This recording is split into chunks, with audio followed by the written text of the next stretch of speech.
And welcome back, everybody, to another episode of Bubba and the Bloom, episode 144. We're going to recap some news and look at a new interactive Bloom board. Before we get to that, you can find me on Twitter at BDantric, the podcast at Bubba Bloom Pod, and my co-host, as always, on Twitter at RyanBHQ. Ryan Bloomfield, how we doing, my friend? Doing good, man. Excited for the show tonight. Just something I've been working on the side for a little while now, and am interested in folks' feedback on what we do tonight with these interactive, live, whatever, automated Bloom boards that we'll go through tonight. But no, doing good. Hope you had a good Father's Day weekend. You got to see the mascot in person. Yes, I got to see the mascot. Single, steals a bag, then he almost hits me with a foul ball, then he hits one foul into the cove. Like, a man's just making me a happy person. It was like seeing a son I never had. It was great to see. Then he got hurt, but yeah, on Sunday. Yes, I wasn't there for that, so I can't. You weren't there. Imagine if he got hurt while you were there. I mean, that run out on the field like a concerned parent. It would have been. You saw what happened to Joey Weimer when we were in Arizona. So yes. Probably would have gotten. Did you see that Reds fan that ran out and got tased? Did you see the video of him in court the next day? Yeah, that's even better. With the red shirt still on. And the judge. Did you see your video? Did you with the flip? Did you complete the flip? I'm pretty sure I did.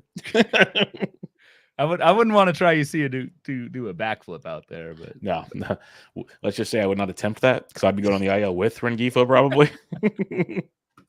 So, yeah. Hope you had a good Father's Day as well. I saw you cracked your code. So yeah, did I achieved my goal? Watch the back nine of the U.S. Open in relative peace and awesome back nine it was. Did feel terrible for Rory. We've all been there, missing 3-foot putts. Yep. But Bryson hitting, I think, the hardest shot in golf. I always say a 50, 70-yard bunker shot is just freaking impossible. So I don't know. That whole day was cool, and seeing Bryson afterwards, and Virginia Tech alumni Johnson Wagner hitting that same shot late at night. That was really cool with Bryson out there. Yeah, so that was fun. Amazing stuff there. Yeah, fun day, fun all around action. So hope everybody else enjoyed their Father's Day if you were a father and had the chance to do so. But, speaking of legends, we'll start off with this. Willie Mays passed away on Tuesday. A bummer for many reasons, of course. One of the best, if not the best player to ever play. As a Giants fan, he was always around the Giants ever since I could remember. He was always doing stuff. So I never got to see him play except in old-timers games. But I've seen enough clips, have a few good ideas. But just his, presence around the team was always very awesome. You could hear any player talk about him. And I tweeted it a lot. People probably got annoyed, but listening to John Miller tell the broadcast that he passed away, and literally for the next 4 innings he was on air, was just story after story. I could have listened to that for hours. It was absolutely amazing. So, a legend passes away. It's one of those bittersweet. I told Ryan, I remember how sad I was when Stu Scott passed away. That's someone we grew up with in our ears, basically. Yep. Willie Mays, when you get to a certain age, you kind of okay, it's coming. You expect these things, so you're a little more braced for it. It still sucks when it happens. When Will Clark passes away, I'm gonna probably be devastated. That's just one of those things. A childhood, hero. We may not do a pod that night. Yeah, that might be. I might be drinking a lot more noons than energy drinks type thing. Yeah. But yeah, Willie Mays passing, and it sucks for many reasons. Like I said, we lose a great ball player, a great person, but also with the Rickwood game coming up on Thursday, where he started his career as a 16-year-old. If people haven't heard that story, John Miller told all of it. It was amazing. And the whole reason the Giants were involved in this game was because of Willie Mays. So go check that out if you guys want to. But I won't sit here and just talk about Willie the entire show. But just go search some Willie Mays clips, like him playing stickball in the alleys of New York with kids he just met out of nowhere. Just the person he was, just an amazing story there. So yeah, Willie passes. 93 though, so my goal is 70, so 93 is pretty freaking amazing. A life well lived. The timing around the Rickwood game is just wild. Being from Alabama and like you said, Bubba, that's kind of where he got his start as a freaking teenager, which is just nuts. So well, I don't know if you heard the story. 16 years old, so he only got to play games on Sundays because he had to go to school. That's how crazy it was.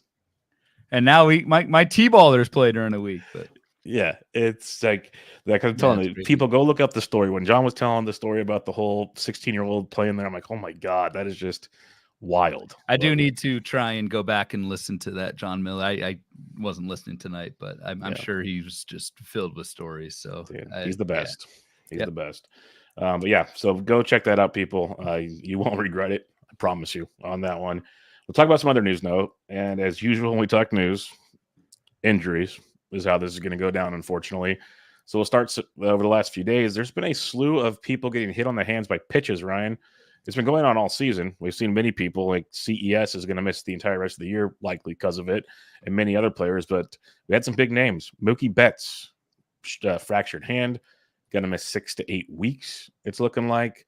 Can't drop him, even though it's about 2/3 of the season. You'll get him for like a month, but it's not good. Miguel Rojas, I've said, is the biggest benefactor in this. But what's your thoughts on Mookie and the IL? Yeah, I think Mookie's probably he's not a drop. He's probably the best IL stash out there. 1 month of Mookie can still be game changing. So hopefully we get Mookie back. And the other thing too, and we'll talk about Yamamoto. Sunday was like death for the Dodgers, but there's no rush getting these guys back. The Dodgers are going to make the postseason. Their goal is for these guys to be healthy, but in October. But yeah, you just hope Mookie heals better. I guess it's Miguel Rojas time, which I don't want to totally poo-poo Mr. Rojas. He does put bat on ball. He does not whiff like at all. Hitting 292 in 21 plate appearances this year in the LA lineup, playing every day. And I think he will play shortstop every day. I think that's valuable. There's just no power and very little speed there. So it's just like Miguel Rojas. Miguel Vargas is back up and still, I guess he played tonight, but back to platoon. It's a platoon. Yeah, a lefty started. Miguel Rojas is, I think, an everyday player with a pretty empty batting average, but in a LA lineup with some decent counting stats, I think that could work in your deeper formats. Yep, most definitely. I think he's definitely a deep league look for sure.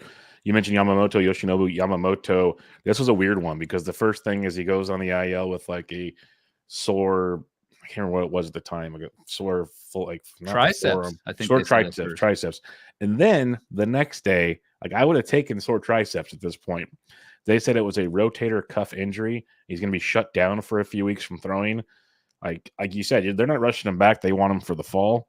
But my goodness, whenever I start hearing rotator cuff, it's pretty close to as bad as hearing like forearm strain to me. So this one doesn't make me feel good. They've been like pushing him extra days to rest to keep him on that Japanese schedule he was on. And now they're going to a 5-man rotation until Kershaw comes back. So a little rough here. And they were going to do a 6-man, I believe. Yes, they were. Right, with Bobby Miller. Their goal is to go back to 6-man when Kershaw comes back, if everyone stays healthy.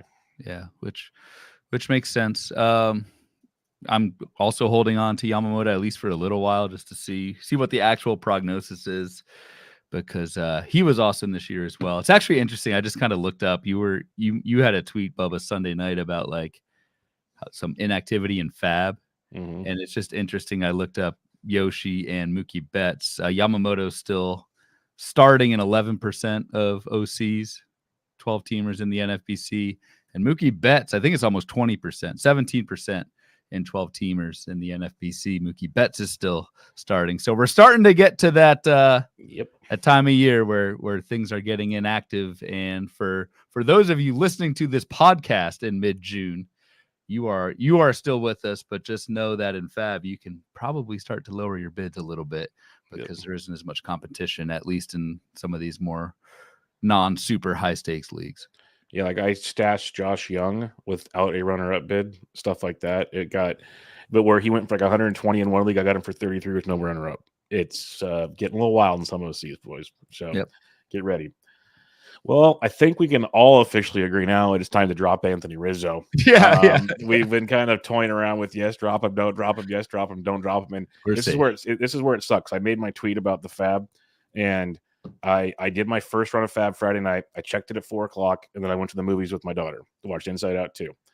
During this time at the movies, Anthony Rizzo gets hurt. So I did not get to drop Anthony Rizzo last week. He's in most of my lineups because I have no other first baseman this week. So that's a bummer. But moral of the story is what it is. I'll be dropping him this week because Anthony Rizzo is going to be out with a fractured forearm. He's going to be out for at least 2 months, if not longer, before he can really ramp up. So, Ben Rice is the answer to the question. Ben Rice is the answer to the question. Although there, I think, are still some questions around Ben Rice if that's a platoon or not against lefties. I'm not sure when the Yankees face their next lefty, but that'll be quite the tell. Ben Rice did make his major league debut tonight and hit 6th at first base against a righty. And most importantly, I think for fantasy purposes, I believe in every format, but double check if you're on other sites that I don't play, but he is catcher eligible, at least on the NFBC. So that is huge. Ben Rice has 15 home runs in the minors and 278 plate appearances. So some pop, decent strikeout rate in the minors, was called up to AAA about a little less than a month ago, hitting 333 with 3 bombs in AAA. So who knows? Like the track record of highly regarded prospects this year has been awful, especially on the hitter side in terms of hitting the ground running. So who knows? But if you're in need of a second catcher, Ben Rice is very interesting to me. I don't know how interested I'd be if Ben Rice didn't qualify at catcher, though, to be honest, just because I don't know. It's been hot garbage, minor league hitting prospects in the majors this year. That's the big part. If he wasn't catcher, I probably wouldn't be running to the waiver wire on this one. With the hurting at catcher, you're 100% there. So we'll kind of wait and see there. As much as I hate to give Mike Curlin a lot of credit for anything, he mentioned a good point. Why wouldn't the Yankees go and trade for like Miguel or Josh Bell or someone else? Like that's still on the table for the Yankees. Sure. So maybe don't get too excited about Ben Rice for now. But then again, hey, maybe Rice hits and they don't worry about it. We'll see how that one plays out. And we've got a couple lefties coming up. So Steven in the chat and Michael in the chat. The next 2 games are against lefties for the Yankees. So that we will have our tell before Fab. And as Edgar says, also before they called up Ben Rice, the initial reports from the beat writers was LeMahieu first base, Oswaldo Cabrera third base. It's probably who we'll see versus lefties. That makes sense, and we'll kind of see how that plays out from there when all things are said and done. Bichette, he heads to the IL. He's been kind of day-to-day with this calf injury. They put him on the IL retroactive to when he first sat. They think it's the minimum 10 games. We'll see. But the kicker, someone gets the call, hitting 260 with 16 home runs and no steals in 63 AAA games. So it might be a small window of action, or it could be more to come. But what's your thoughts on Orelvis Martinez coming up? I mean, I guess a lot depends on how long we think Bichette's going to be out. Everything I just said about Ben Rice and the track record of minor league hitters certainly applies to Orelvis Martinez, who, yes, I did mention he had a super hot April, but cooled off considerably. Martinez did in May. There is power here. 16 home runs, 269 plate appearances, but a kind of mid-20 strikeout rate. So I don't know how well the plate skills translate right away to major league pitching. But if we need power, and that's been a common theme in recent weeks in Fab, is for me at least, power has been hard to come by, particularly at corner and middle infield. Martinez will be in the list. I'm curious to see how often he plays, B, how long Bichette is out, and C, will he produce right away? So there's a lot of ifs there. Yep, a lot of ifs indeed. So got to kind of see how the rest of the week plays out on that one. Justin Verlander, he heads to the IL with a neck injury. He was trying to get through that and pitch later this week. The Astros decided to put him on the IL for now. They called up Nick Hernandez. Not a whole lot there. We'll see who actually gets to start, if it is Hernandez or it's someone else. One of the funny things, though, before we get into the Verlander analysis here, if he doesn't throw 140-plus innings, his $35 million club auction does not take place, and the Mets had to pay half of that, so they might save $17.5 million in this trade to Houston. But what's your thoughts on this Verlander? I wasn't really on Verlander at all to begin with, but the neck injury, those can be a lingering mess as well. Yep, can be. I think you hold if you have Verlander. I think this is a little bit of rotation stability, safety for David Peterson, who's pitching somewhat decently as a 5th starter for the Mets. So I think that run will, that leash gets a little bit longer for Peterson, who Verlander's on Houston. Oh, Jesus. Yeah, I've got it wrong.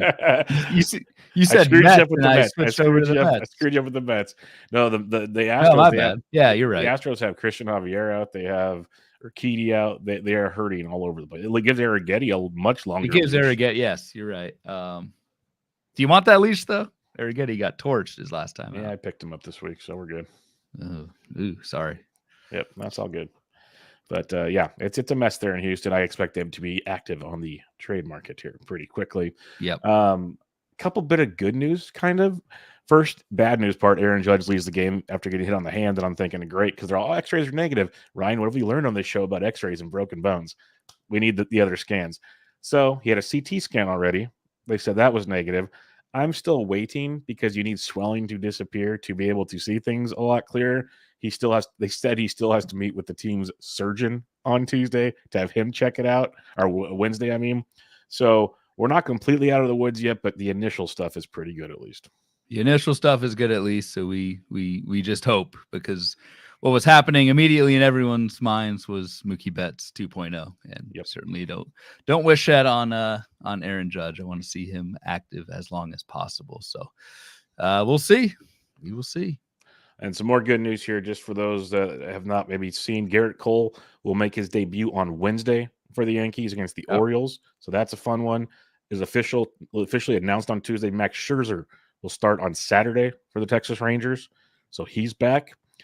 Wilson Contreras started his rehab assignment on Tuesday, went 1 for 3. He's expected back potentially on Monday for the Cardinals. And then Josh Young's about a week away as well. So we do have reinforcements coming, folks. This is where stashing becomes kind of fun right now. As well as the aforementioned Bobby Miller. So we aren't all doom and gloom on the pod here with injuries. It's nice to like how you threw that in there to get some guys coming back. I put Trey Turner back in a bunch of lineups on Monday, and damn, that felt good. Felt good. Felt real good. Yeah. Him, getting Francisco Alvarez back a week ago. Like little victories like that are very nice. Is Wilson Contreras? That seems like earlier than I thought, but maybe I'm just. He's been out for almost a month now, I think. It's been a while. So I will welcome him back. Both Contreras being healthy, being healthy and behind the dish is good for the game. Good for the game. A couple things before we get to the Bloom board in the chat here. Joe Rico said, "I've been working straight since 10 a.m. Looking forward to relaxing with you gents on a new Bloom board. Definitely happy there." Michael Ciccone says, "Hey boys, definitely watching the Giants game on DVR later. Someone posted Mookie and Harper's combined stats, and Willie Mays was them and some. That tells you how good Willie Mays was." That's why I'm telling you folks, like I said, we won't do the whole show on Willie, but just go check out how good that guy was. It's pretty freaking great. People just remember the catch, but there's a lot more to Willie Mays. Edgardo says Ty France is back, which was a little bit unexpected, at least to me. Pretty quick. So that's a decent option. Agree, Edgardo, given how bad first base has been this year. The Mariners did keep Tyler Locklear. I was about to say that was the interesting part of that. Locklear kept. And Mitch Garver, they sent down Sebi Zavala, and Mitch Garver, I guess, will be the backup catcher behind Cal Raleigh. And Garver's been swinging it well too, so that makes things a little more interesting there as well, as the Mariners continue to, they'll trade some guys here soon. So just wait, don't get too comfortable with their roster, but it's fun. It's fun stuff. All right, Bloomfield, the time is yours. Introduce everybody to the brand new interactive Bloom board. I feel like you have like a soundboard or something introducing drum roll. I'm not that good. I just have dad jokes. I did call you a caveman earlier. Yep. So. Yeah, you did. You got me good with that one earlier off the air. That's right. Because you tried to print this whole thing out, and so we will try to make this as audio friendly for the podcast listeners, which is still the vast majority of our listenership. So we'll be cognizant of that. But anyone on the YouTube or watching on wherever we post this thing on video, I think it's just only the YouTube. Yep. This will be good for that. So what this is just a little thing I've been working on the side in terms of just kind of like a pet project. But everyone knows Bloom boards, and we do every Tuesday we dedicate an episode to just a board that I decided to make that week or whatever. The big thing here is this is like an automated kind of live version of Bloom boards that will update automatically every single day. And so the vision here is I would have a tab for like some of my favorite kind of year-to-date Bloom board. We talk about homer to barrel all the time, something like that would update every single day. What we'll go through tonight is a list of trends. So basically a little chart or board for the last 30 days, risers and fallers in a lot of the stats that we talk about all the time.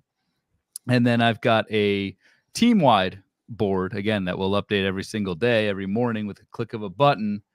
That just has team-wide trends in terms of like, WOBA versus lefties versus righties last 30 days.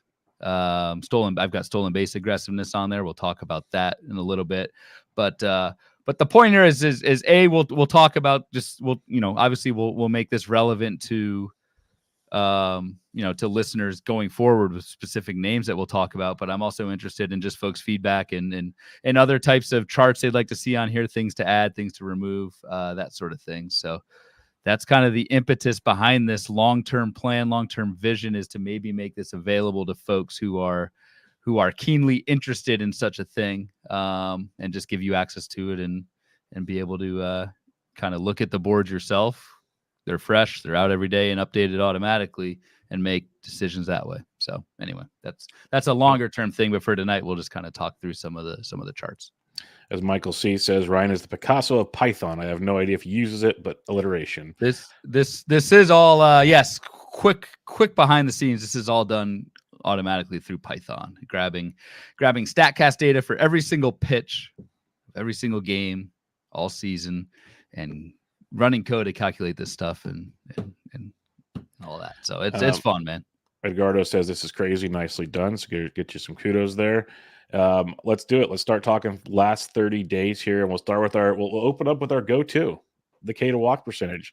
It's a fun one, Bloomfield. So if you want to just maybe recap what we look for in K to walk, and then we'll talk a few players here. Nope, specifically useful throughout the season, because I know I lose track of surgers, of faders. There's just so much going on all the time. Strikeout minus walk is the metric that we use. League average, I want to say around 14-15%. But what this board is your top 10 and bottom 10 in terms of strikeout minus walk over the last month compared to before the last month. So there's a column for before, there's a column for after, and then the difference. So it's kind of a shame to see Houston Astro Justin Verlander on the list, rising from a 9% strikeout minus walk before mid-May to 22% since. He's the second highest behind Max Fried. So just bad timing for Mr. Verlander there. Yeah, it's pretty crazy that he's the one of the top ones on this list. But yep, there you go. Max Fried's been just dominating pitchers. But one name that stands out, and this is why it's the thing we will always say with Bloom boards, it's you start with Bloom boards to open the door to dig into players further. They're not always the end-all be-all, because let's just have fun with this one, Ryan. One of the top ones on this list is one Sean Manaea. He's third on this list. He's risen 13% over the last 30 days to a 23% K to walk. And, you look at Manaea's season, it's not ideal, but then if you just want to go, well, let's have fun since this last start on May 19th, that's pretty close. That's probably within his 30-day window here. It is. Manaea has 30 Ks over 24 innings with 6 walks. It's definitely been an improvement, but still allowing 16 earned runs. So it's not the end-all be-all with Sean Manaea. And that's the thing. The results haven't been there for Manaea, but this is I think a different pitcher, a better pitcher than what we've seen over the last, the first, 6 weeks of the season. And whenever I see a change in strikeout minus walk, I'm always going to go to, is there some other type of approach change, higher velocity, different change in pitch mix? And just real quick, we'll preview another board that we have that I have on this list, which is the pitchers that have changed their pitch mix the most over the past 30 days. Sean Manaea is number 4 in terms of a new pitch mix over the last month. And so when I see that, and I've highlighted it again, I think it's showing on our. Yep, it's right there. When I see a pitch mix change to go with an increase in strikeout minus walk, an increase in skill, that's where I get very interested. And with Manaea, he's kind of adopting the sweepers, throwing it almost 20% of the time. Didn't even throw it 10% of the time last year. It's a huge whiff pitch for Manaea, and that's why we're seeing a major jump in strikeouts, a 32% strikeout rate for Sean Manaea so far in June. And it gets a ton of ground balls, sweeper 55% ground ball rate. So it's an awesome pitch, and he's throwing it more often as the season goes on. So again, just looking at these boards, seeing Manaea on 2 different lists. He's on the CSW list also. He's 7th on that list. So he's on all 3 of these ones. Yep. So, and again, I think the best part of it all is the ERA has sucked over the last month. But but he has a 309 Sierra over the past month. Exactly. So the skills have been so much better than the results. And if you're in a trading league or in a 12 teamer or whatever where Manaea has been dropped or what have you, I think this is an awesome buy. Yep, perfect. That is almost the poster board type example of how to use bloom boards, folks. Dig around, search, and you can find some little gems in this. We don't really need to talk Brown, Bybee, Webb. I do want to just highlight Kyle Gibson because I dug into him a little more this evening as I was writing up daily matchups as he's pitching Wednesday against Miami. And he is a big gainer on here. He's gone from 9 to 19% K to walk over last month. That's a 10% increase. And the dude's just been locked down solid. It's been 0 earned run or 3 earned runs or less in all 5 outings since this basically went off. So he's been very, very good. We always joke about, Gibson's kind of that bench streamer guy. He's like too hard to drop because he does these kind of things more often than not, but he's just so boring where no one's in love with him. And seeing him pop up here with the K to walk, raising the 19%, almost to that 20% we're always talking about, shows just how dominant he's been. Absolutely. I did not dig into Kyle Gibson. Whenever I dig into Kyle Gibson, I have weird PTSD of fantasy blowups in the past. Happens. But, interesting to see his name on this list. Real quick, Gavin Stone is on here. Tweeted about him. Gavin Stone strikeout minus walk is up from 7 to 16%, throwing a lot more sliders and getting more strikeouts recently, which for Gavin Stone is big. Real quick on the fallers again, because we don't want to have. We could have a 4-hour episode of every single board and every single person here, but the fallers was an interesting list. We do have my guy. Yes. We do have my guy Pablo Lopez who got nuked again tonight, and it's bad. Down from 20. Go ahead. Well, sorry, keep going. Pablo. Down from 25 to 14% is brutal. The biggest faller in strikeout minus walk rate over the last month, and I think we've seen this in the results as well as Jared Jones. Jared Jones did start out as you can fall from a high level and still be okay. That's not what's happening with Jared Jones. Jared Jones started with a 27% strikeout minus walk over the season's first 6 weeks. He was just so damn good. That's down to 6%, man, over the last month. It has absolutely fallen apart for Jared Jones. I don't know if you've had a chance to look into him more, but like for me, a lot of it is the walk rate. Like the control is just totally gone for Jared Jones. And I don't, it could just be a small sample thing. I don't know, but I just worry when I see a quick and sudden loss of control with how fast Jared Jones throws the damn ball. I'm just worried about it's not really workload for Jared Jones. I think we've talked in previous pods about the actual number of innings pitched in the minors for Jones is reasonable, but he just throws so damn hard. A fastball 97, 98. It just most pitchers cannot last an entire season doing that. And maybe it's just a blip for Jared Jones, but I'm pretty worried when you see that big of an uptick in walks. Yeah, it's been basically 3 walks or more and 4 of the last 5. He's only going 4 or 5 innings in those starts. It's not going to help accumulate good things. As Michael C. mentioned, Hunter Brown was largely shelved as four seam. He's on both those charts, the pitch mix change and the K to walk. So that checks out very much. So Adam says, I've added and dropped Gibson a couple times in 12s. You're right. He's boring, so no one wants him. Yep, that's who he is. He'll be that way all season long for you. That's just it's a yearly. You could clip this, play it again next year. This is how we've had this conversation yearly about Kyle Gibson. Let's go to, do you want to do K percentage below that? Or no, we'll stay with pitchers. Sorry. Let's do CSW last 30 days. CSW. All right, cool. So CSW, what folks may not know what CSW is. CSW is called plus swinging strike rate, and it's a pitcher list, a child of the pitcher list behemoth by Nick Pollock and Alex Fast. I want to say I should know this off the top of my head, but I think league average CSW is like 27%, something like that. Give or take. Yeah, I don't have that. Well, maybe I do. You keep talking. It's a really good. It's kind of I think of CSW as on a per pitch level, which if we're looking at just over the last month, I like having that bigger denominator at a per pitch level. This tracks very close with strikeout minus walk. And it basically takes your swinging strike rate and called strike. So it kind of removes foul balls out of the equation. Very, very useful and a very good skill that could pretend a result. So same thing that we kind of talked about with strikeout minus walk is just I took the last 30 days of CSW, took the highest risers from after a month ago versus before a month ago. And Garrett Crochet is number one, which is just wild how. And he already started at a really good rate. Garrett Crochet went up from 31% CSW, which again, well above average, to 35, which is just like God mode. Yep. And the best is getting better. For CSW, to answer your question, I do have that number here. Average is 27.5%. Above average is 28.5. Below average is 26.5. If you're above 30%, you are elite. So there you go, folks. Garrett Crochet is elite. So is Ronel Blanco, Max Fried. It's the usual suspects. Manaya is back on this list. Somehow Cal Quantrill's on this list. But the one that I wanted to highlight, if we're going to kind of limit this, Jordan Montgomery. This is one just because I know people are frustrated with the Montgomerys and the Snells of the world because of, Snell's just been hurt, but the late signings and whatnot.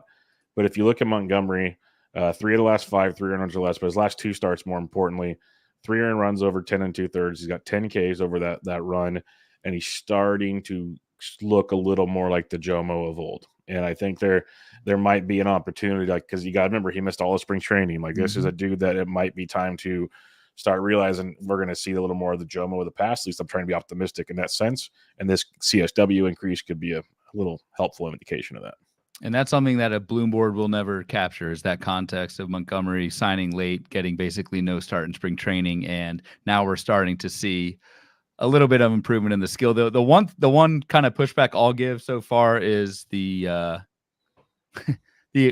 competition. It's fair. Which is something to always look at. Jordan Montgomery over the last month has faced Detroit, Miami, at the Mets. Watch your words. Watch your words on the next one. You got to give up 6 runs to this team.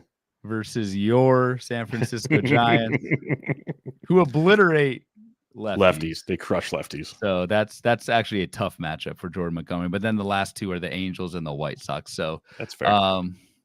Grain of salt. So I don't know if Jordan Montgomery is totally out of the woods yet, but it does. You at least like to see in-season skill improvement from someone who didn't do anything during spring training. Then on the bottom half, we got Aaron Savali. No surprise. I knew you'd call him out. Actually, dude, Savali was good. He went from 30. He went from good. You just said above 30% is really good, and Savali went from 31. Now he's average. Now he's just average, and I think got lit up again tonight against Pablo Lopez. So just double whammy for Bloomfield here. The one I'm concerned with here, it's a combination of Kevin Gausman and Sonny Gray. That worried me quite a bit. Gray strikeouts, he was through the roof to start the year. That's kind of ducked down. He's still throwing overall okay, but the strikeouts aren't there. Gausman's been weird because, again, I looked at him. He's pitching tomorrow. He's throwing innings. He's not giving up a ton of runs, but the strikeouts have been super inconsistent with Gausman. His K to walk's 21.2 over his last 5, which is good, like we talked about, but not Kevin Gausman. So kind of curious what's going on there with him, but we'll see. Yeah, I have not dug into him. I don't have any Gossman this year. I have a lot. I know you've got a lot. You kind of banked on the discount, on the shoulder discount. So not good for Kevin Gausman to go from 30 to 25. That's for sure. All right, let's talk pitch mix change score, because there's a couple things here. Is most people should know, but maybe they don't know what your pitch mix change score is, which is a great article in the Speculator every year. Really highlights some key pitchers. But now we get to see this on a 30-day rolling graph, essentially. These are rolling graphs turned into BLOOMBOARDs, which is really cool to me. So, go ahead and let people know about this one, because this is where you can find your diamonds in the rough, I think. This is probably my favorite one so far on the list. And again, I will add, remove, whatever, depending on what I think and kind of feedback that we get. But this is, I've used change score. I've written that for HQ for quite a while. It's just basically a way to quantify how much a pitcher's pitch mix has changed over a certain period of time. And so what I'm doing here is I'm adding, I'm looking at the change in pitch usage from the last month versus before the last month. And so the huge caveat that we've got here is not all pitch mix changes are good things. So we will see at the top of the board here, Michael Lorenzen is the one who has changed his pitch mix the most. Well, it's like he's still Michael Lorenzen. He still sucks. And so this is not a board to say anyone on this list I'm interested in, or at least want to dive more into. I don't really even want to dive deeper into Michael Lorenzen. But that's why on the board here, I have kind of this score for how much it's a 0 to 100 scale, a score for how much the pitch mix has changed. And then our standby strikeout minus walk and CSW right next to it over the past month. And it's all color coded, of course. So green is good, red is bad. So we can see if the pitch mix change is actually working or not. And so that's what this is not. This is, I believe, a top 20. There's no I don't want to highlight the people who haven't changed their pitch mix because who cares? This is the top 20 pitchers who have changed their pitch mix the most over the last month. Yep. No, I like it quite a bit. Your boy Feltner's on there. That's impressive. Hey, he's got good numbers actually. He's got some green next to him. He's been decent lately. Yeah, see. Probably because I stopped streaming him. We had a comment earlier from Michael about Hunter Brown largely shelving his fastball, and better results have followed. And sure enough, Hunter Brown is like 6th on this list with green strikeout minus walk and an excellent CSW since Hunter Brown changed his pitch mix, which was fewer 4-seamers, and he basically is throwing a new sinker now, which he's throwing for strikes, getting for a ton of ground balls. It's working for Hunter Brown. Yep, definitely working for him. But some fun ones to see here, like Stroman continues to get worse in K to walk as he's changed his pitch mix, which is Trevor Rogers. Yeah, Casey Mize down to 2% K to walk. My God, there's some impressive ones, but then there's the flip side, like Max Fried's been dominant for a month. Well, look at that. That says a lot to what's going on there. We mentioned Luzardo's, CSW and K to walks flailing. Well, the pitch mix is flailing. Like CSW is still good in the last month, but the K to walk is not so good. So some definite fun ones to see for sure. Couple others, so you can go to Baseball Savant and actually see what the pitch mix is, and maybe I'll figure out some way to put on here like what the change was, because that could be interesting. Which pitch, basically. Exactly, like which pitch is being thrown more or less. But Ronel Blanco is someone who I still don't believe in, but he's on 2 boards here. Ronel Blanco is the number 2 riser in CSW of any pitcher over the last month, and he shows up on a pitch mix change chart. So I would therefore want to go see what Ronel Blanco is doing, and it looks like to change his pitch mix because he can't use sticky stuff anymore. Well, that also wouldn't get captured by a bloom board. Joe Rico does have a question. How do you come up with that score? Yeah, so it's basically if you throw, I'll make an example of this. If you throw a super simple example, if you throw a slider 20% of the time and a splitter 10% of the time, say you flip that usage and now throw your splitter 20% and drop your slider to 10% to make up for it. The pitch mix score is the absolute value of that change. So 10 plus 10 is 20. Yep. And so I do that for every pitch throughout a pitcher's arsenal. Is I look at the pitch usage percent before a month ago, the pitch usage percent after. I take that difference and just add it up across every single pitch for that pitcher. So that's how this change score number gets calculated. Yeah, and if anybody does have an HQ account that is listening, I highly recommend going. I know it's an older article now, but he yearly does a speculator article on these pitch score changes, usually about a month to month and a half into the season, give or take. Yep. And he breaks down the whole process, gives you examples like that, but it's on a scale of 100 essentially. And you'll see guys that are completely 100 change of the deal, and then some that don't change much at all. It's a really cool article, and literally show you what this 30-day thing, that'll make a lot of sense to you if you check that out. And just to follow up on Joe had a follow-up question. So what is Lorenzen a score of 47 versus Assad of 41? It's just the magnitude of the change. So if you don't change, it just means Lorenzen has changed his pitch mix a little bit more than Assad has. If you have a pitcher that has the exact same pitch mix throughout, they will have a score of 0. Yep. So it's just the magnitude of the change. Yep. Makes a lot of sense. All right, let's talk about the hitter side of things here. Last 30-day K percentage, and this makes me feel warm and fuzzy. I'll let you explain what we're looking at first, but the top name makes me feel a lot better about life. Yeah, no, it's pretty self-explanatory. It's just for pitchers, for hitters, it's your strikeout rate over the last 30 days versus before. So I'd like to find a way to maybe combine this with power. I know I've got the next 2 boards for hitters will be power-based numbers, because it's not all about strikeout rate, right? Like, what if the contact is hollow? Then it doesn't really matter. Like, David Fletcher could, have a better strikeout rate. I don't really care. But same general concept. Our batter is striking out more or less over the last month versus before that time. And number 1 is your guy.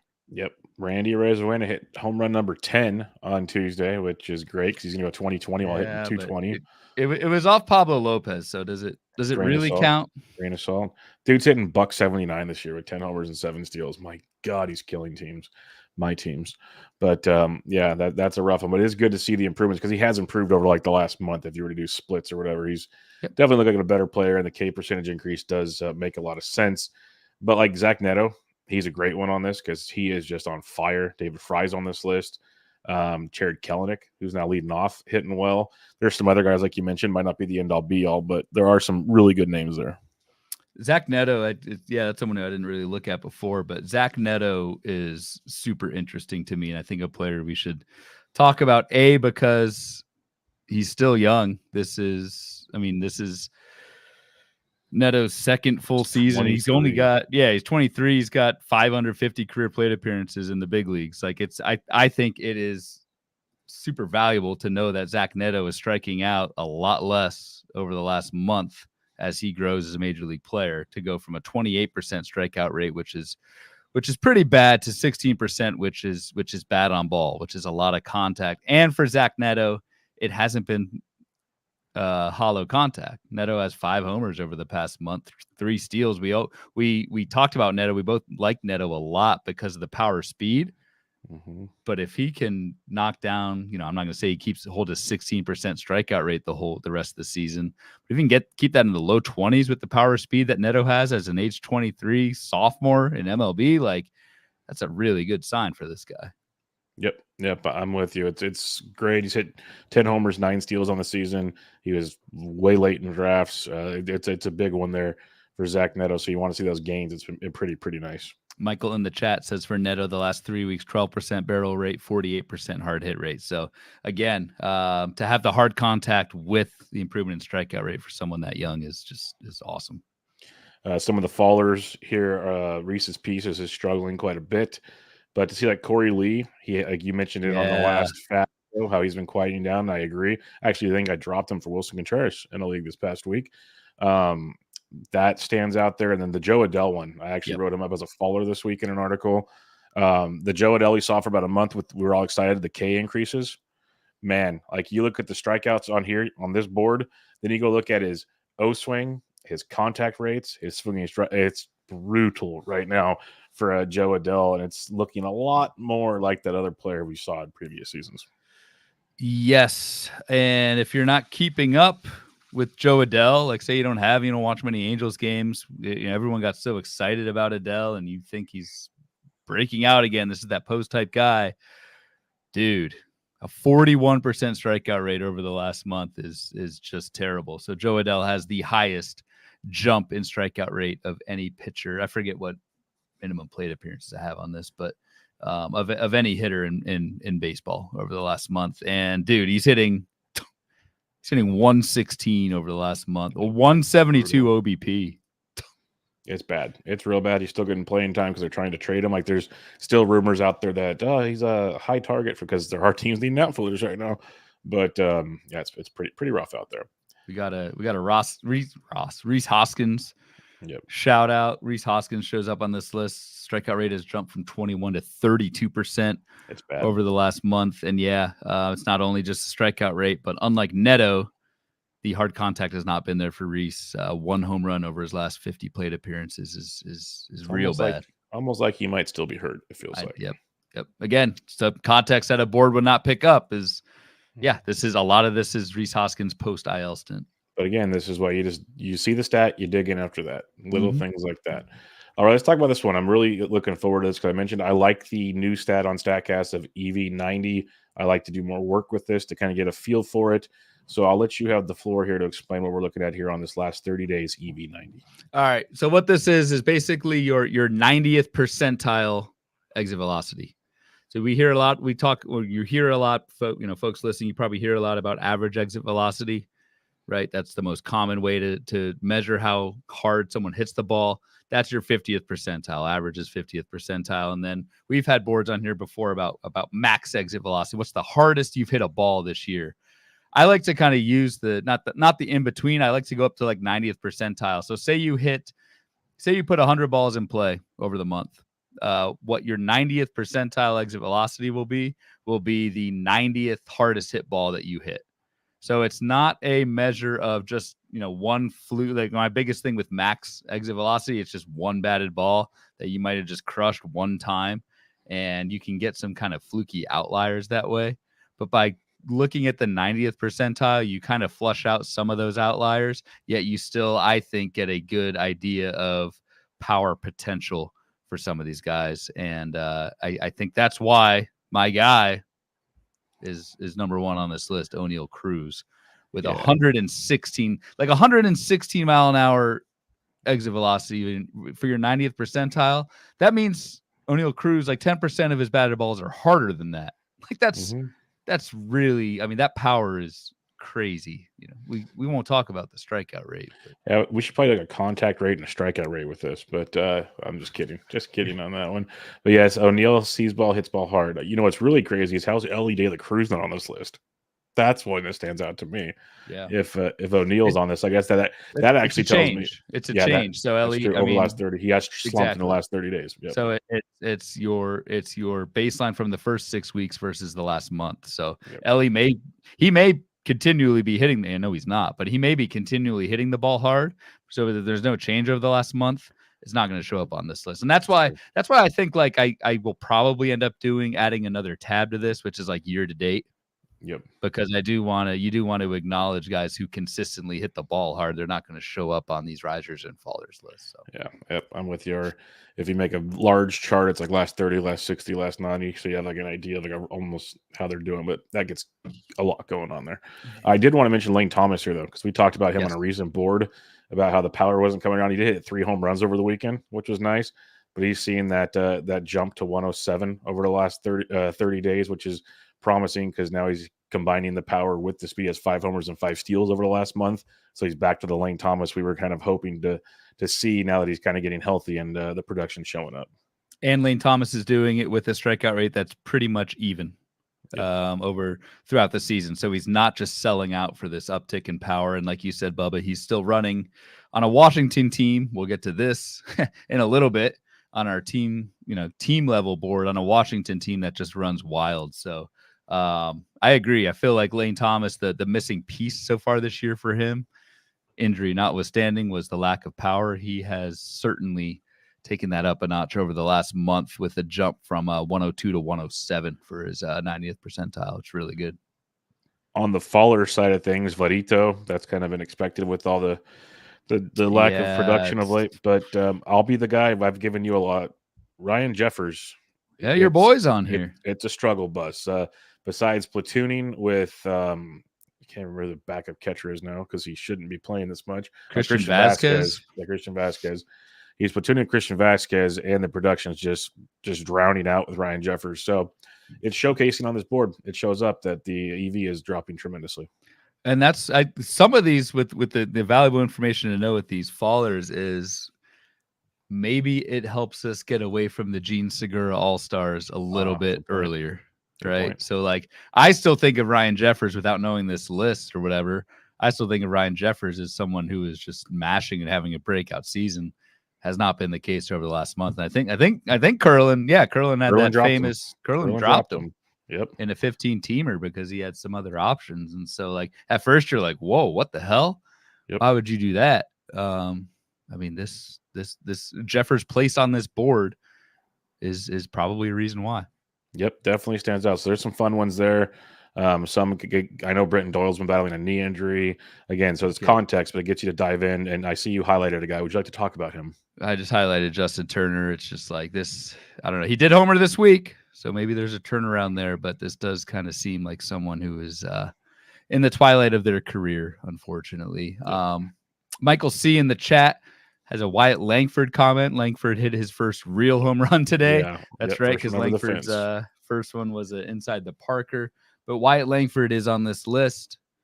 of 90th percentile risers from 104 to 107. So making harder contact, at least recently, for Wyatt Langford. And again, given the adjustment period and adjustment process for some of these top prospects, it's quite valuable to know that in season, maybe Wyatt Langford's starting to learn some things. Yep, I'm with you on that one. Let's talk about the last one here on this section of the board here. Last 30-day barrels. Yeah, as I changed the header from pitcher to hitter on these things. Last 30-day barrels. So this is very self-explanatory, but just a count of barrels over the last month, who has the most. And then to the right of that is just the year-to-date number of barrels and their barrel rate for the season. I don't think, well, now you are in the sheet. We'll get to the lowest faller. It's quite sad for the podcast. But we'll get there. We'll get there. Biggest standout for me on this list. So like Aaron Judge, Marcell Ozuna, 1 and 2 with 20 and 19 barrels over the last month. Checks out. Francisco Lindor. Dude, he's mashing. Absolutely mashing. And so it is very interesting to me that Francisco Lindor is number 3 in baseball in terms of barrels over the last month with 17.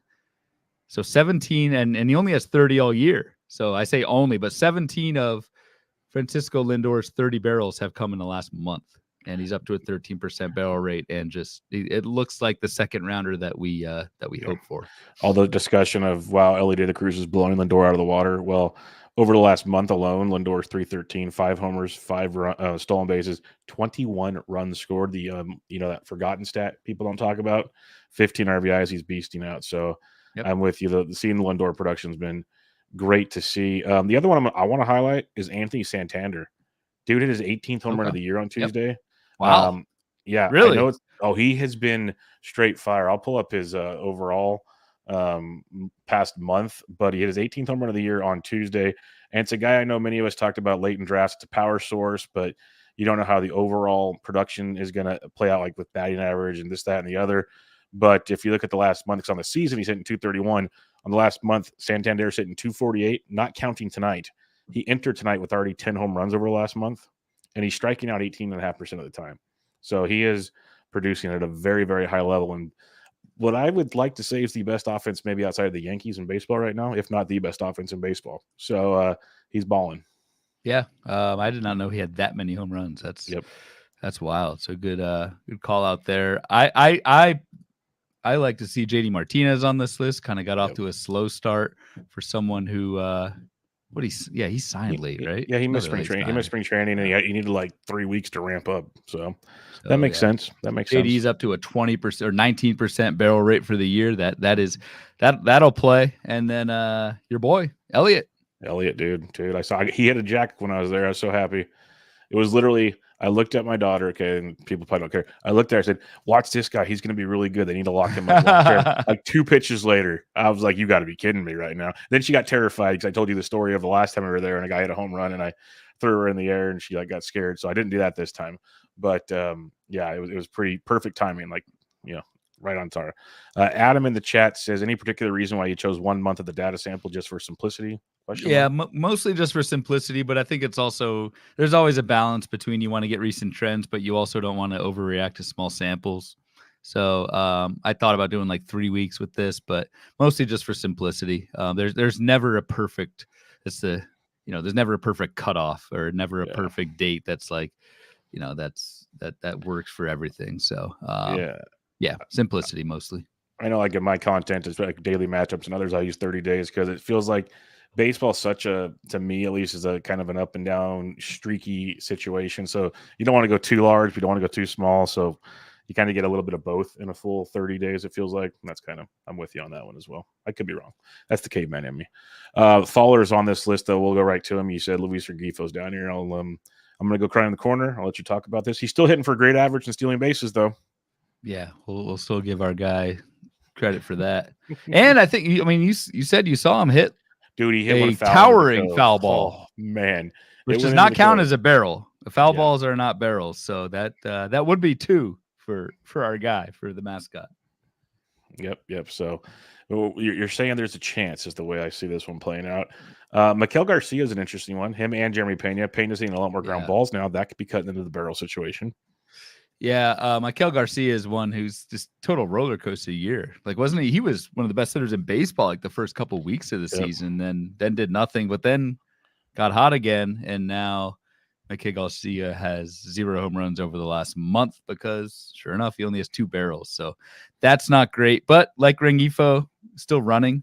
Maikel Garcia has 7 steals over the last month, still making contact and hitting 254, which is nothing special. But in a slump to hit 254, it's not the worst thing in the world. Real quick, you know what's weird? Almost all the ones in red are some sort of middle infielder / top of the order hitter.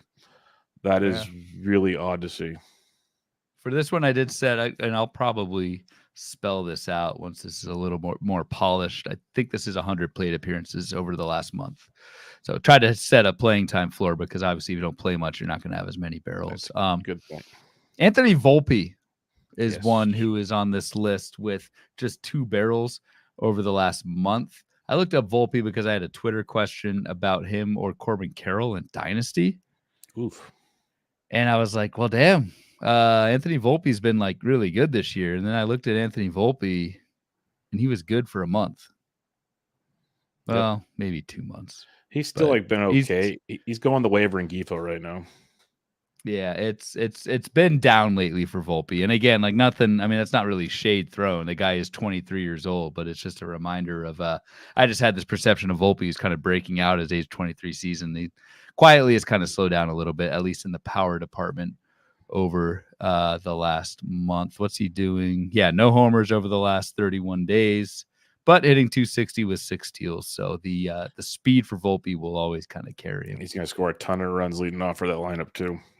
So that'll come into play as well when all things are said and done. Yep. All right, let's go to the last board here. It's kind of got a few pieces, so I'll let you dissect this. But we have a year-to-date WOBA, a last month WOBA, and then stolen base attempt rate, or attempt rate.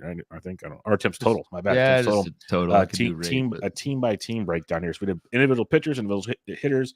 Now we're doing teams.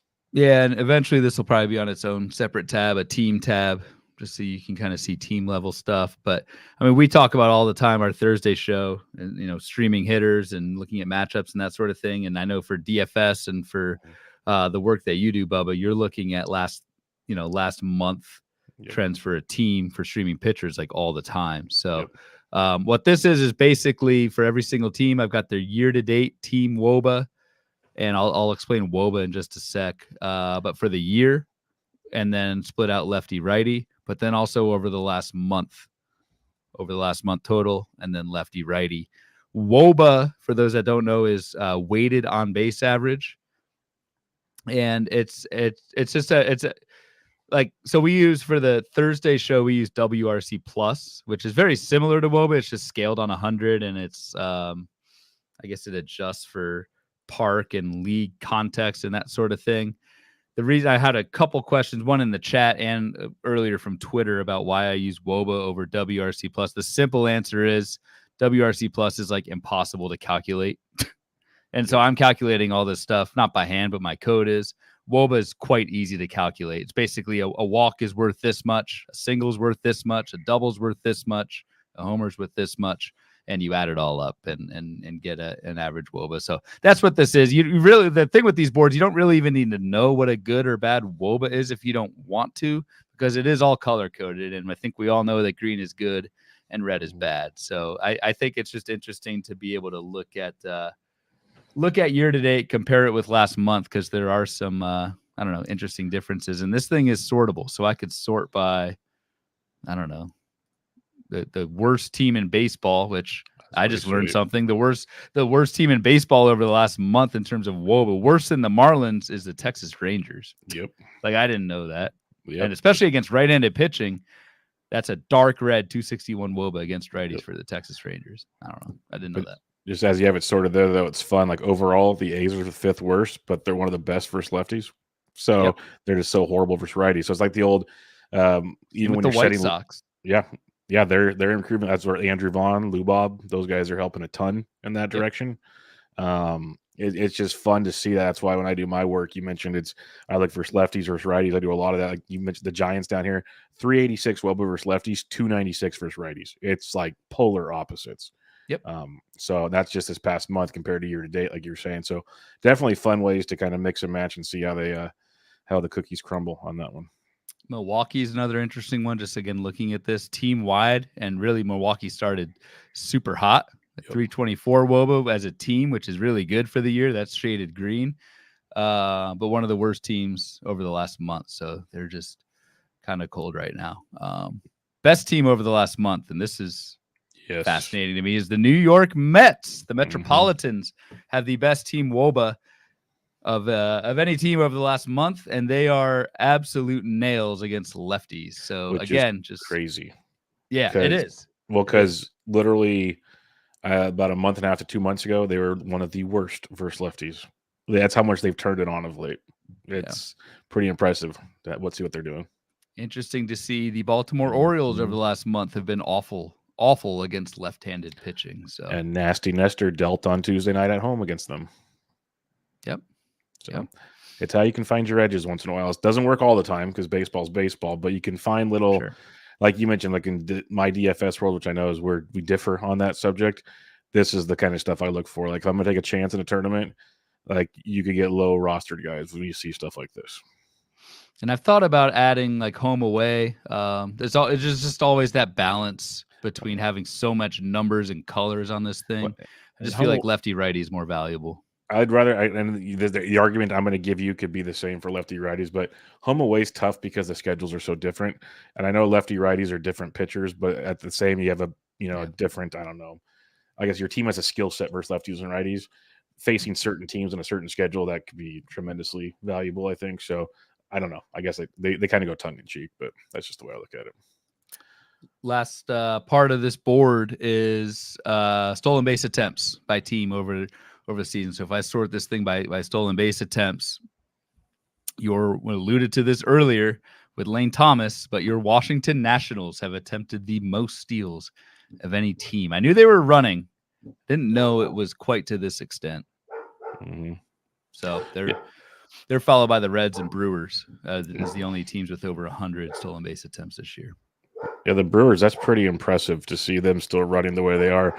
But like Tampa Bay is pretty much a dreadful offense, but they run a ton. So that gives you something to think about.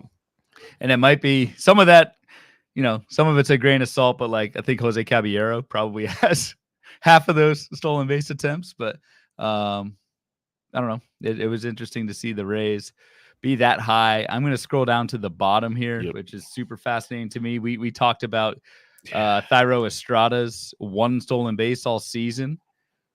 If we're hoping for a turnaround there, I don't think we're going to see it because your San Francisco Giants are dead last as a team, have only attempted 34 steals all season. That's ouch. Yeah, that one's surprising, and I just don't get it. It makes no sense at all. The Braves, though, I know Acuna's not there, but they still have guys that can run on that team. So that was interesting to me. Yeah, agreed. And Acuna, even though he's out, like he still ran a ton. Like he's probably got most of the 42. I was gonna say, like I should. He probably has half. I'm not gonna lie. Yeah. I mean, and they do have other guys that can run. They have Albies. They have Michael Harris, or had Michael Harris. Kelenic can run a little bit, but yes, Acuna had 19 stolen base attempts. He was 16 for 19, so pretty much had almost half of the Braves stolen base attempts. So you take Acuna out of the Braves, they're worse than the Giants equation here. They are actually worse than the Giants. Worse is maybe a bad word, but they're more stagnant, I guess, than the Giants. They just do not run. They run fewer than any other team in baseball without Acuna. So it's pretty wild to see some of these teams. And then the flip side up top, that Philly's running wild and Cleveland running wild and those teams. But the ones down below here, you expect Detroit, but Oakland, why aren't they running? Why? I don't get it. Makes no sense to me. But interesting stuff there at the stolen base department, that's for sure. Yeah. So well, Bloom, fun stuff with the board. Any final thoughts as we'll head to some listener questions here? But there's a lot going on here. There's a lot of good stuff going on here. I don't want to make that sound bad. A lot of really good stuff and more that can come from it. So it's a nice way to see. this is my wheelhouse of stuff I like to look at when I'm looking for fab, when I'm looking to break down hitters for my articles. This is the kind of stuff I eat up. Absolutely. And I think, I'm open to feedback on what people like, what people don't like, whatever, because again, ultimately, the goal would be to maybe make this available to certain people who are interested in it. So, again, this is just the start. We may do periodic shows where we just check in maybe once a month or every 5-6 weeks and relook at the 30-day leaderboards, just because I think it's super valuable to know who is trending and where. So, hopefully this all came across okay on the audio only on the pod version. I think it did, but yeah, again, let us know. Yep, let us know. It's some pretty fun stuff there. But let's go through some listener questions here as you guys brought them tonight. Stephen Crawford, he's in the chat also. He says, how do you evaluate Scherzer? He's coming back off an injury and almost 40 years old, coming off a good 2023. Do you put him right back into your lineup or keep him on the IL and see how his start goes? Well, you're the man with the guy on your team. Did you start him this week in your draft and hold 15-teamer? I did not, because I didn't have a commitment that he was actually starting this week. They rumored he would, but like the start it was Saturday. Late. It was late. They announced it today that was official. If you're in a daily, which I believe Steven is, I will be starting him. I would start him. He looked great in his rehab. Scherzer's one of those guys. Like, I understand that some people sit back on first starts off ILs. Scherzer's not that guy. Agreed. So, like, you just roll. You take as many innings as you can, because there's a good chance his back or his neck will put him down for another sprint sometime. That's what I was going to add. Like, the dude is old. Like, how many starts are you realistically going to get from Scherzer this year? I think you make it count when he's throwing out there. 100%. Edward Gillis has a question. Ben Rice called up today and in the Yankees lineup. Rizzo out 8 weeks, and the kid should play mostly first base. He's also catcher. I'm thinking he could be a few bucks this week, especially if he does something before Sunday. Power and speed catcher thoughts. We kind of mentioned it earlier, but catcher eligibility helps a ton. It does. And I had my kind of raised my doubts a little bit just because hitter prospects haven't been that great this year, but did not bring up the speed. So that's actually a good point. I don't think either of us did. Ben Rice had 9 steals in the minors this year, so a little bit of a speed component, but interested in Ben Rice mostly because he is his catcher eligible. Yep. Gialdi in the chat says, when are you going to publish the coffee table book of Bloomboard's hardbound? Yeah, next Father's Day. I think I'm gonna workshop it here at the house and put a Bloomboard coffee table in our living room and see what the missus thinks, and then we'll go from there. So it's not happening, guys. Ben Tidd, Ben Tidd, he says, love it, Ryan. Couple of things. Number one, EV90 chops the bottom 10% of exit velos off. Correct? He's incorrect. I responded to Ben already, but EV90 is your 90th percentile batted ball. So, yep. And then he has comments, Max Fried and Hunter Brown with the heart emojis, which, they make pretty much all 3 of those charts for good reasons. Yes. At Futures_bet has a question. Concerned about Skubal. He's playing the career high in innings, or he's praying the career high in innings he will set this year. Doesn't catch up to him. Stay positive, boys. That was always my concern on draft day, was the innings, and he's been great. But like him, Crochet, these dudes are eventually going to hit some sort of wall, I'd imagine. And Skubal, I believe one of the reasons the questions was asked is Skubal is on our strikeout minus walk rate fallers over the last month, with Skubal going from 28%, which is awesome, to 19%, which is still pretty good. Yep. So I would agree. I would say, I guess, mildly concerned about Skubal. I think there's a very good chance we've seen his best this year, which, that's Captain Obvious, and you're probably playing with house money at this point, given how good Skubal has been. And there's not really much you can do about it. I mean, you could look to trade Skubal, but I don't know. Just keep rolling with him and hope this doesn't fall off too much and it's not workload related and just a blip in terms of his kind of recent strikeout minus walk fade. And I'll tag on to that because you mentioned maybe trade him, like Skubal, Crochet. I've had a Crochet question sent my way for a trade on my Substack, and what I mentioned to the person was, you better get a heck of a haul, because like I get the reasoning to drop them is they're only going to last so long. Eventually, they might get shut down or limited to innings or something that makes their fantasy value kind of drop. At the same time, for the next month to 2 months that they still pitch, they might be better than anybody that you get to replace them. Yes. So you better get a quality haul and a good replacement. Otherwise, it ain't worth it to me. Yep. So agreed. You don't want to sell for, I don't want to say pennies on the dollar, but even 80 cents on the dollar. Like yep. 2 more months of these guys is really good. Yep. Michael Cicchini says this is a work of art. I've been looking at batters sorted by barrels and xWeb over the last 21 days, and Soderstrom really popped 17% barrel. Should he have been a bigger target last fab? He's probably not on this list because he hasn't been up for a month. So that's probably a good point there. He would be, and if we did this in another week or two, Soderstrom will be on that list. And I know I targeted him everywhere I could this last week where I needed first base. I wish I targeted him more because I lost Rizzo. That was probably what I was most mad about, because I did get Soderstrom in some leagues where I needed corner infield or first base, and I would have been more aggressive if I knew I was dropping Rizzo. Yeah, agreed. I still have concerns about the batting average with Soderstrom, but as I was saying before, just trying to find power on fab corner middle this year has been rough. And Soderstrom, given what Michael said, and with citing the barrel rate, the power looks quite legit. And again, is catcher eligible in 15 game formats, because he played 15 at catcher last year. Yep. And then I'll leave this question for you. Taylor Johnson says, why am I still rostering Aaron Savali in a 14-team league? Bubba, don't laugh. Yeah, you would leave it for me. I actually picked up Savali in a couple of leagues this week. I don't think I started him. It was a wait and see.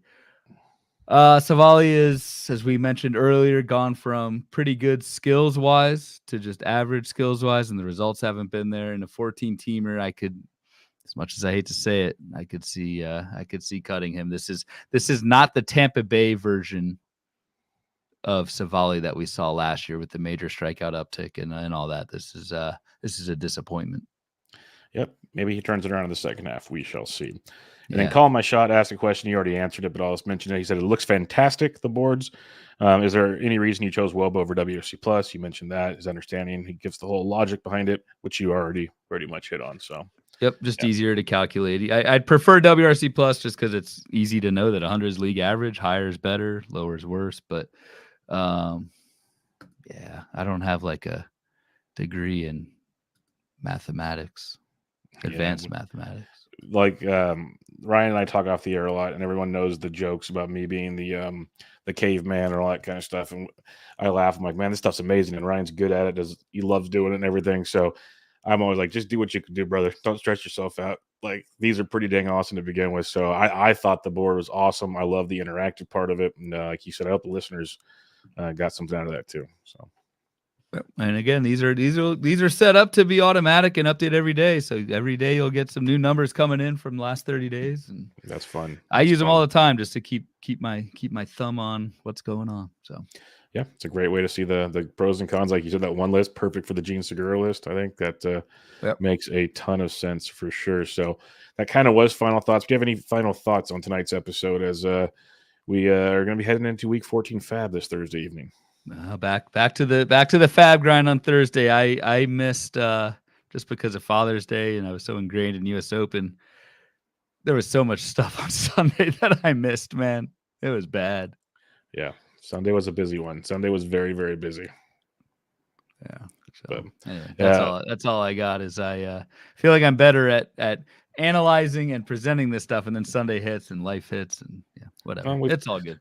We talked about it in the preseason. Like, there's a point where being a family, father, whatever, life takes priority. So do the best you can, folks, and enjoy it and have some fun with it. And we have fun every Tuesday and Thursday night. Thanks for joining us in the chat. Thanks for listening, everybody. And we'll be back with you guys on Thursday. But for now, you can follow Ryan on Twitter at RyanBHQ, the podcast at Bubba Bloom Pod. I'm Matt Beatty-Entrick, and this was Bubba and the Bloom, episode 144.